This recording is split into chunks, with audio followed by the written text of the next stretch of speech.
This is a Winchester Model 70 Pre-64 in caliber .243. It's the featherweight version. These rifles were produced from 1936 all the way up into October of 1963. This one was produced in the early 1960s. Some general information about this rifle, specification-wise, is without the scope, it's going to weigh right around 6.8 pounds. With the scope, it's going to weigh about 8.5 pounds. The overall length of the rifle is 42.5 inches. The length to pull is about 13.5 inches. And when testing the trigger pull on this, I was getting somewhere about 3.8 pounds consistently. It has controlled round feed. It has a 3-position safety. When it's in this position, you can't raise the bolt handle, you can't fire the rifle. When you put it in the second position, you can lift the bolt, you can eject the cartridge, but the trigger's still safe. In this position's fire. The trigger will work and the bolt will cycle. By 1963, Winchester realized they had fallen behind the competition in terms of the cost of their rifle to produce. It was simply too expensive. Others had refined their techniques of production and were able to produce a more cost-effective rifle. This was the end of an era. In order to remain competitive and control costs, Winchester had to redesign the Model 70. In 1964, when they released the new rifle, the perception was it simply didn't have the same quality, fit, feel, and finish as the original Model 70. I decided to set it up with this Redfield 2-7 with a TV-style window. On the inside, it has the AccuTrack reticle, and it has the pre-calibrated knob, which this one's the A dial, which is what you want for the 243. The instructions show a velocity of 3,400 feet a second with an 80 grain bullet. I've got a 75 grain bullet going about 3,300 feet a second. So in my setup at 100 yards, I set it up about 2.5 inches high, and you can see that works really well in testing at 200, 300, 400, and 500. If you have an old rifle or any kind of rifle, probably one of the primary concerns with it is going to be how accurate will it shoot. Well, you're going to see me test this one out at 100, 200, 300, 400, and 500 with this particular scope up here. I think I got really, really good results. 500 yards is not long range. I guess it's technically mid-range. But for a person like me who doesn't shoot a lot, 500 is long range. And I'm very happy with the performance of this rifle and how well it shot with this particular Redfield scope on it.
If you ever have a good opportunity to pick up a Winchester Pre-64 that's at a fair price, and in today's terms, a fair price, no one's done anything to it, a completely factory rifle, somewhere between $1,000 and $1,500, depending on condition. That may depend if it has scope bases or scope with it. For a rifle that was made in 1960 with an old scope that was made in the early 70s, I couldn't be more happy with the performance of this rifle.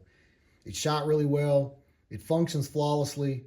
The action and bolt are as smooth as glass. It's just a fine, fine piece of workmanship.